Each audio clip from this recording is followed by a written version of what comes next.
kita sudah diskusi mengenai karakteristik kualitatif tadi. Ada predictive value, ada feedback value. Aspek-aspek lain apa yang harus kita perhatikan sebagai seorang akuntan? Jadi ketika kita bicara relevansi, selain dua tadi, predictive value, feedback value atau kedua-duanya tadi, ada satu aspek lain dari relevansi itu yang disebut materiality. Istilah ini kan sangat populer di kalangan akuntan. Kalau dua tadi itu kita bicara secara umum, maka IASB bicara mengenai predictive value dan feedback value. Tetapi yang materiality ini bicara karakteristik atau aspek relevansi pada entity spesifik, jadi pada level entitas. Oleh karena itu sebenarnya IASB tidak mengatur mengenai materiality itu seperti apa, karena itu sangat tergantung pada konteksnya.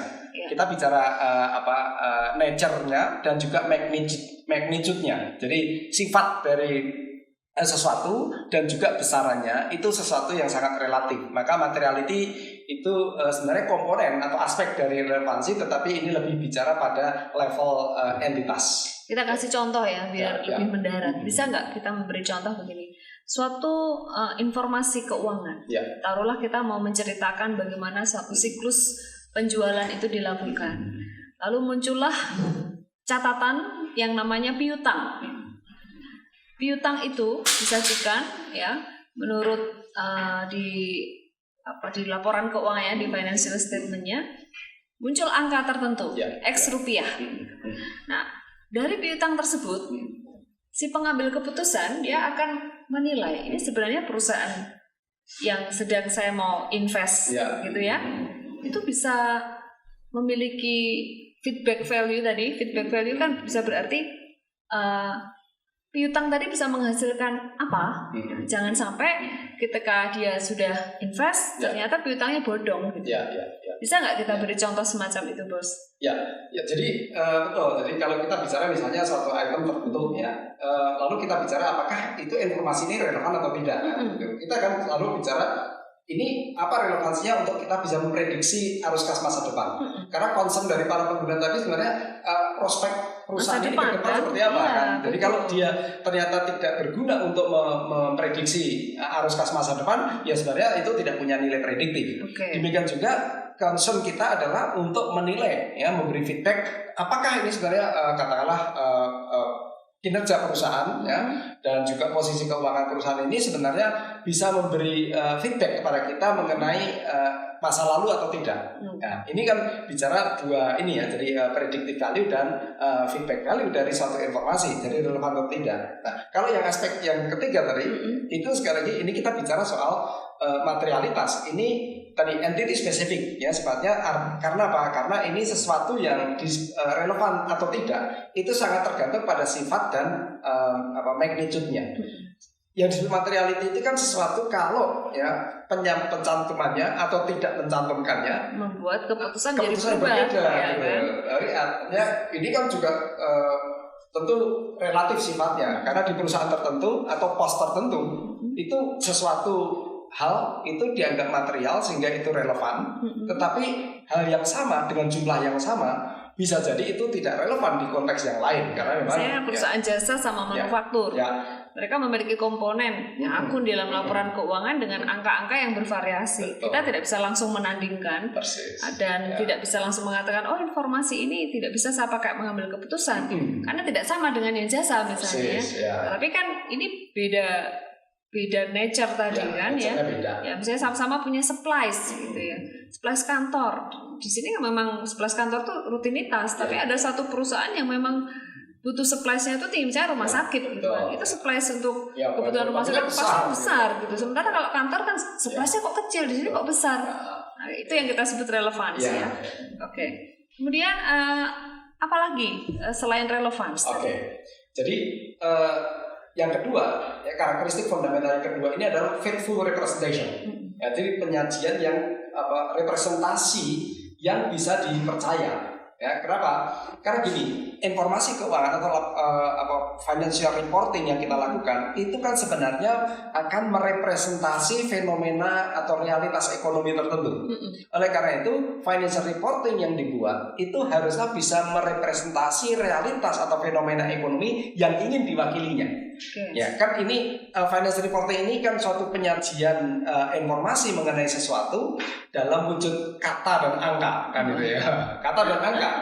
Oleh karena itu kata dan angka yang merupakan simbol dari realitas itu harus nyambung. Supaya dia itu merupakan representasi yang bisa dipercaya, maka tentunya financial report yang disiapkan itu haruslah memiliki ciri atau kandungan tertentu, aspek-aspek tertentu supaya dia itu faithful representation.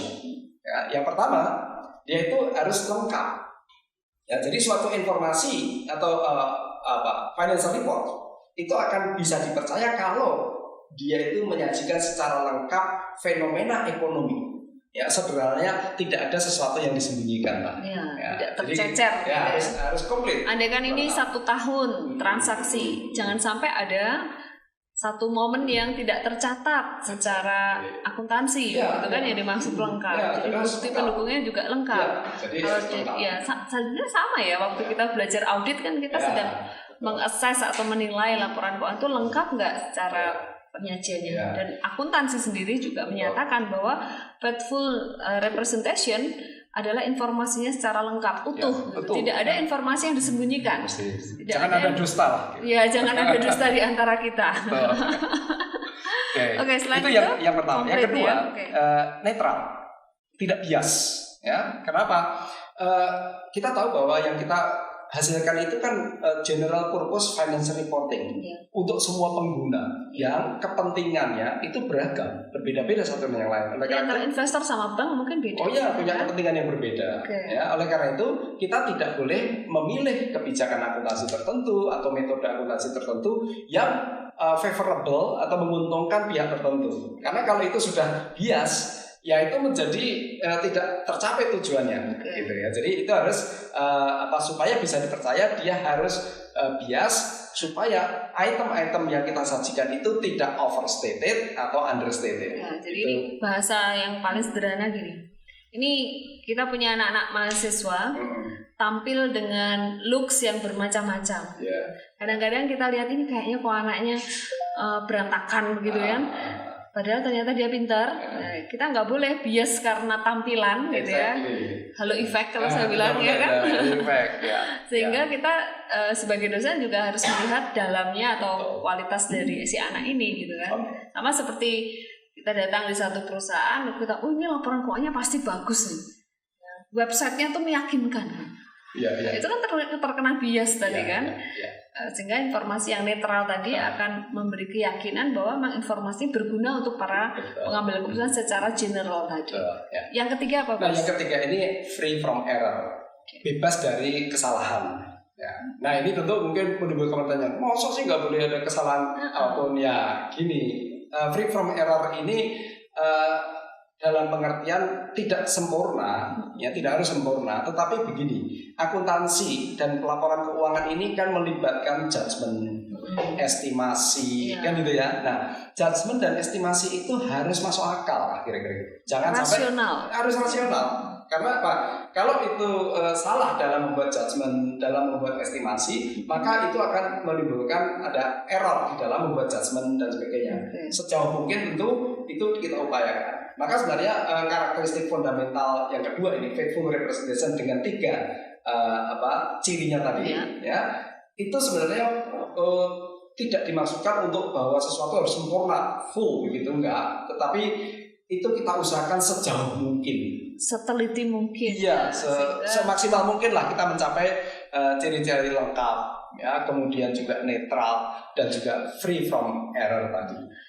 Dalam arti free from error ya, ada istilah error. Error ini kan kalau bahasa auditnya namanya kekeliruan, bukan karena curang, gitu kan? Bukan bebas dari kecurangan, tapi memang yang ditekankan free from error. Artinya proses menyusun laporan keuangan yang dihasilkan dari berbagai macam transaksi bisnis itu sudah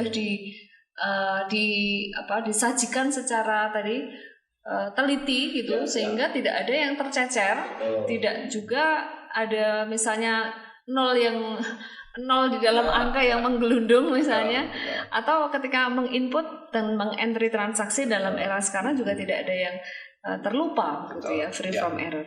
Nah, selain itu Bos, ada makna enhancing tadi ya, di dalam karakteristik kualitatif.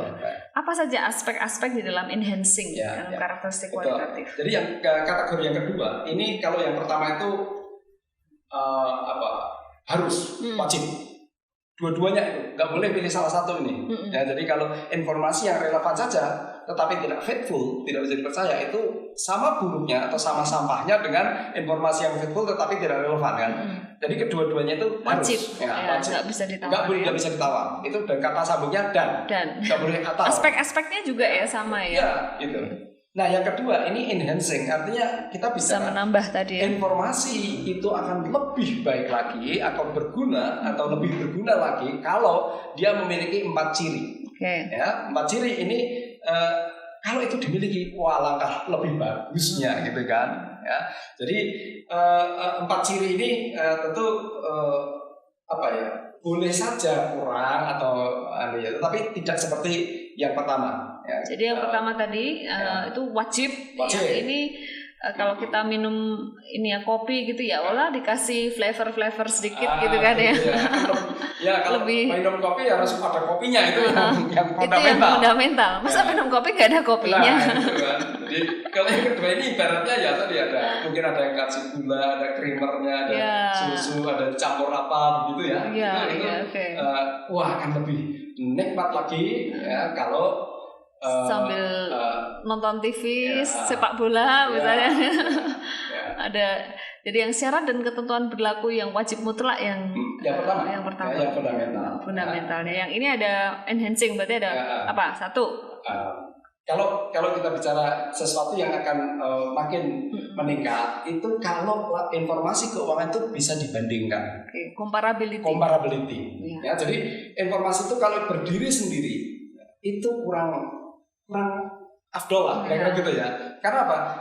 Kebanyakan dalam pembuatan keputusan itu kita dihadapkan pada pilihan-pilihan.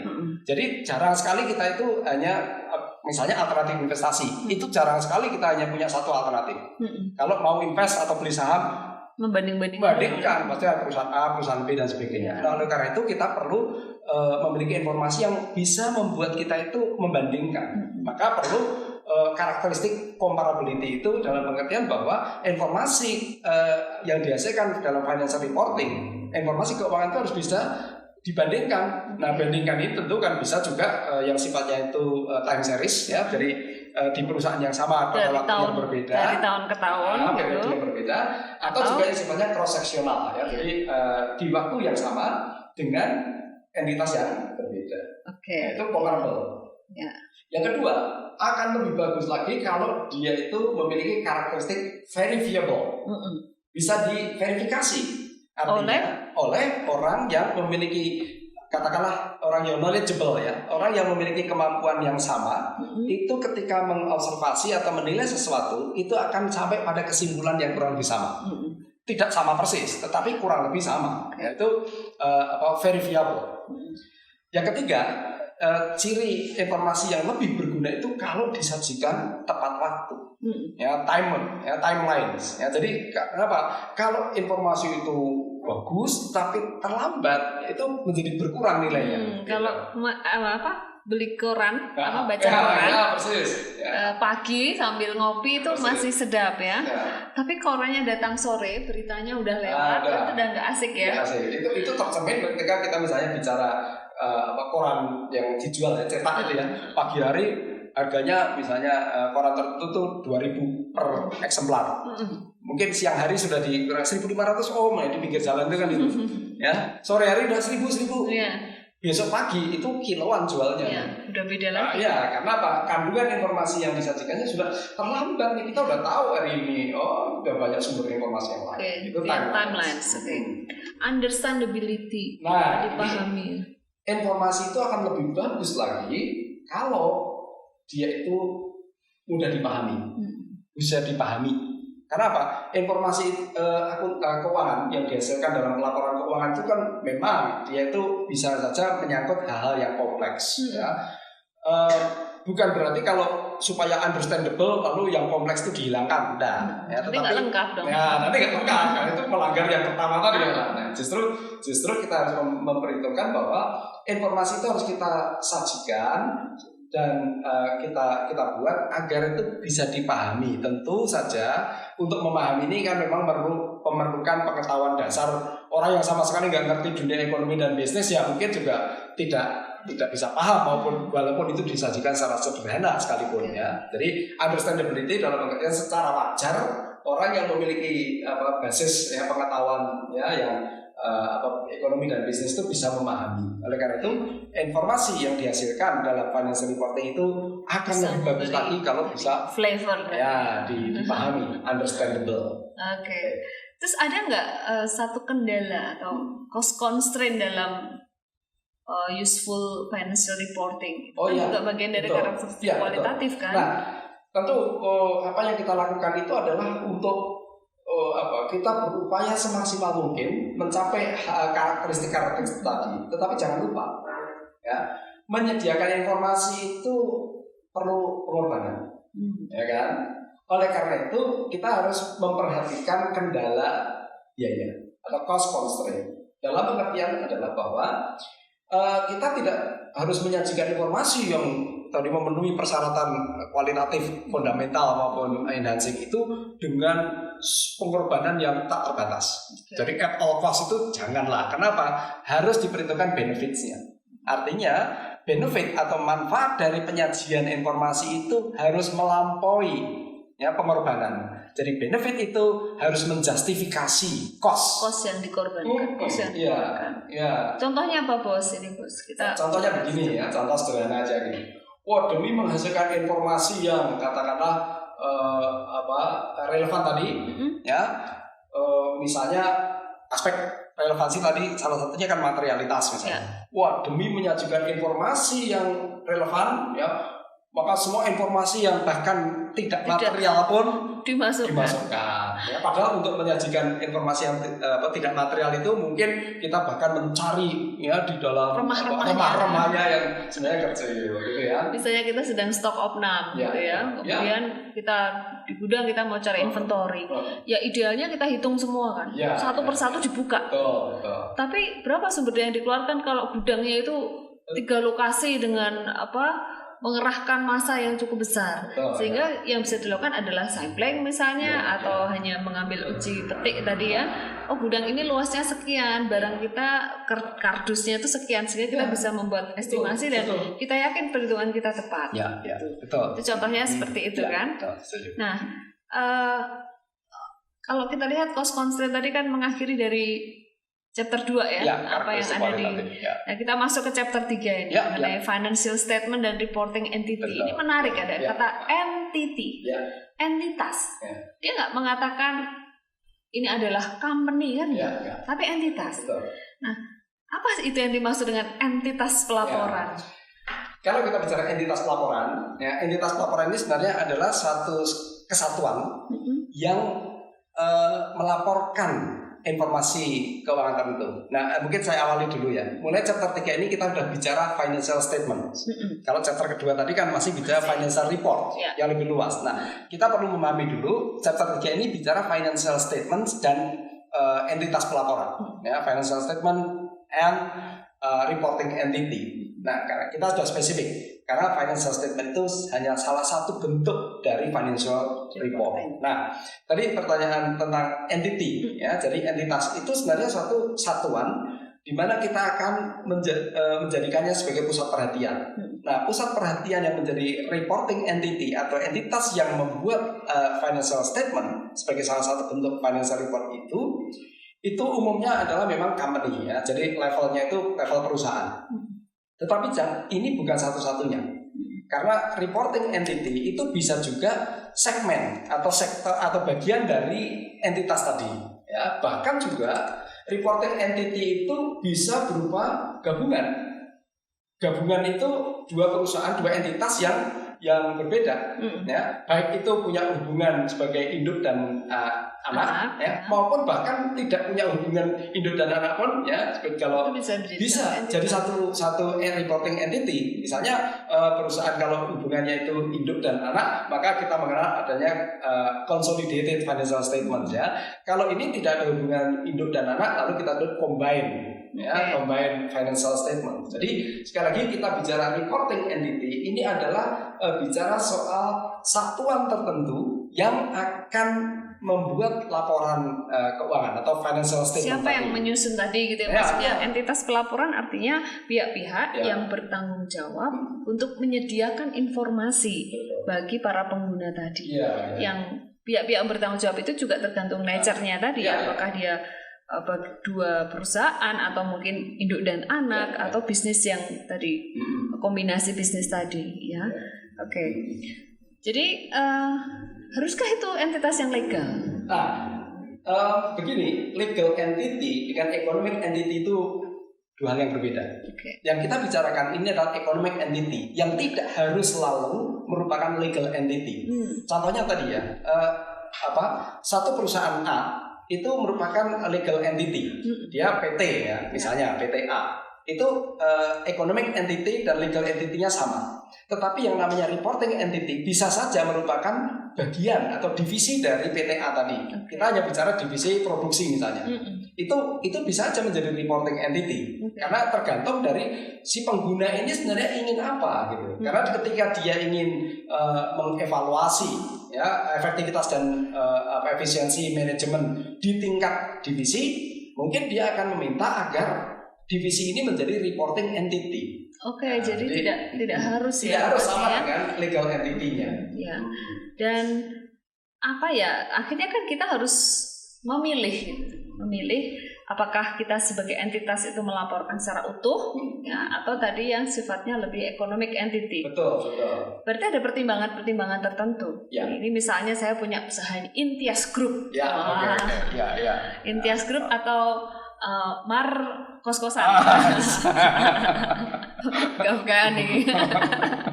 Intias Group itu punya divisi ada produksi ya. Kemudian ada divisi jasa kemudian kita juga ada divisi lain di bagian sellingnya galerinya.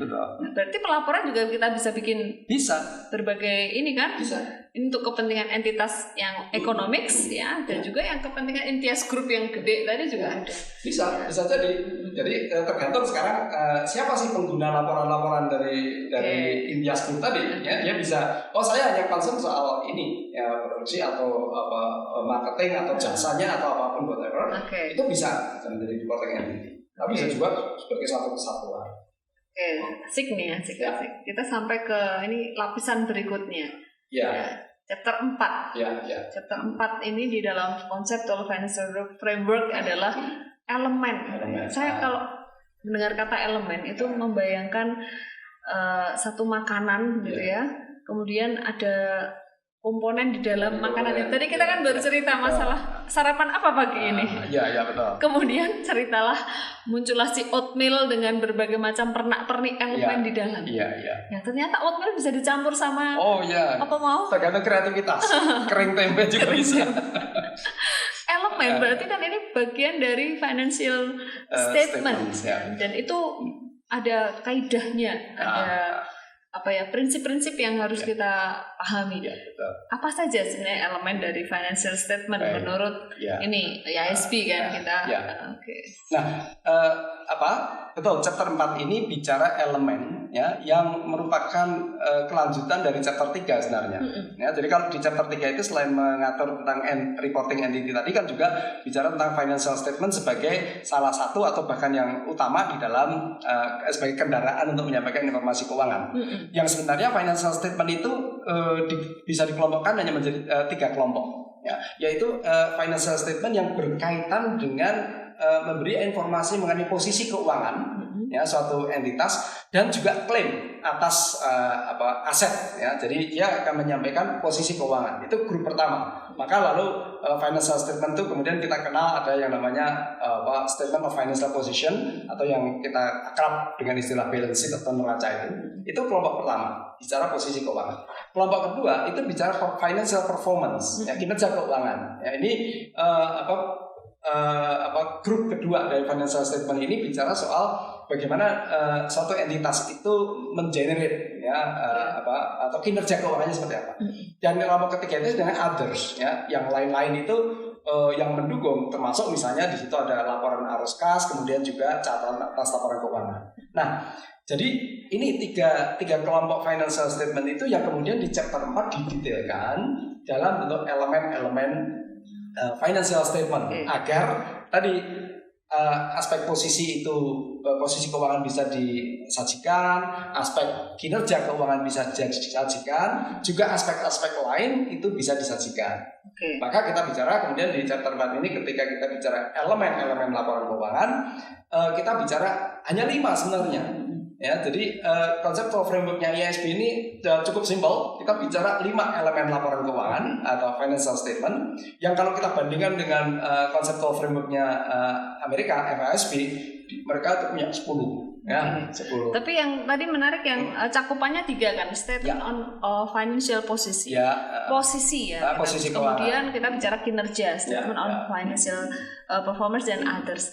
Berarti kan harus ada sudut pandang pandang dalam menyusun suatu laporan keuangan. Ya, jadi betul. Kan? Jadi ketika kita bicara posisi, lalu kinerja, ya, dan yang lain-lain tadi, ini bicara mengenai entitas tertentu. Balik lagi ke entitasnya itu. Jadi ini aspek-aspek dari suatu entitas yang menjadi perhatian kita itu entitasnya, bukan pemiliknya. Ini yang harus kita garis bawahi. Entitas itu tidak sama dengan si pemilik. Kita sedang bicara mengenai entitas ini, ya, dan kita tidak sedang bicara mengenai pemilik entitasnya. Jadi kita bicara posisi keuangan, misalnya tadi Indias Group itu kita bicara posisi keuangannya Indias Group, bukan Mbak Indias pemiliknya, gitu enggak, gitu. Jadi kita tidak sedang bicarakan bagaimana posisi keuanganmu, kinerja keuanganmu. Secara personal enggak, tetapi secara entitasnya yang menjadi perhatian kita. Ini yang sering kali campur aduk ya. Orang sering kali campur aduk berapa kas yang dimiliki oleh usahamu gitu. Terus dia buka dompet atau dia buka rekening pribadi. Betul. Berarti kan salah satu hal yang harus dilakukan seorang pebisnis adalah memisahkan tadi ya, supaya entitasnya terlihat. Dan satu lagi yang menarik nih bro, saya ingat waktu kita belajar akuntansi keuangan dan pengantar akuntansi tingkat dasar, going concern. Iya kan? Ya enggak? Jadi kalau going concern itu kan kita mendirikan entitas tadi tidak untuk setahun 2 tahun. Ya, meskipun ada dinamika di dalam kita berbisnis ya. Saya pernah bisnis kopi dan akhirnya itu tidak bagian dari passion saya, ternyata nggak hoki gitu. Tidak berlanjut. Tapi prinsipnya waktu mendirikan bisnis, ya saya pasti berkelanjutan. Punya cafe corner ya, yang bisa dipakai untuk kerja, untuk ini untuk itu, tapi ternyata bisa berubah. Hanya benar nggak? Kita harus punya prinsip dalam membentuk suatu entitas ya, going concern gitu. Betul. Nah, sifat dasar orang mendirikan bisnis tadi pasti ingin berlanjut sampai keturunan ke-7 kalau perlu kan itu. Ya. Nah, itu kan rasional dan asumsi itu yang kemudian juga dipakai di dalam kita melakukan pelaporan keuangan. Karena sekali lagi bahwa financial statement yang kita siapkan itu dengan asumsi bahwa bisnis atau entitas tadi akan berlanjut sampai tak terhingga mestinya kan gitu. Itu wajar sekali. Oleh karena itu asumsi penting di dalam pelaporan keuangan atau di dalam membuat financial statement ini adalah bahwa bisnis ini akan berlanjut, dan itu terkenal dengan tadi istilah going concern, bahwa dia akan berlanjut sampai waktu yang tidak kita tidak. Iya kan? Coba bangun kos-kos kan tidak hanya untuk 2 hari, ekspektasinya sampai berkembang bahkan ya, dia akan berubah menjadi hotel atau apa begitu kan. Jadi ini pensiun cita-cita yang wajar lah gitu ya. Nah, jadi ini yang asumsi yang penting ya, karena apa? Financial statement yang kita susun dengan tujuan yang berbeda akan berbeda.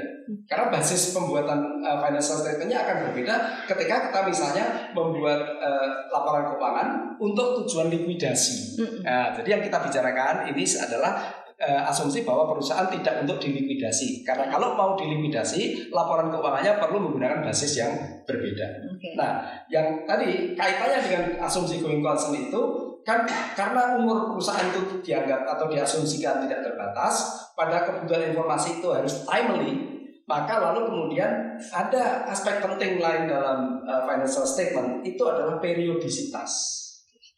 Jadi si entitas akan menetapkan cita-citanya jangka panjang. Tetapi ketika kita mau membuat pelaporan, mau menyatakan posisi tadi ini sifatnya harus ada periodenya. Itu yang kita sebut sebagai periode pelaporan. Periode pelaporan itu juga salah satu konsep. Konsep penting itu. Karena tadi sekali lagi kalau kita mau mengevaluasi bisnis itu, yang paling akurat sebenarnya adalah kita bandingkan saat dia berdiri dengan saat dia dihentikan.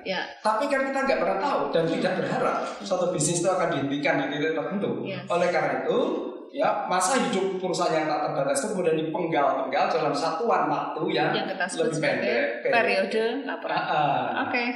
Ayo, ini periodenya kita akhiri dengan minum teh dulu.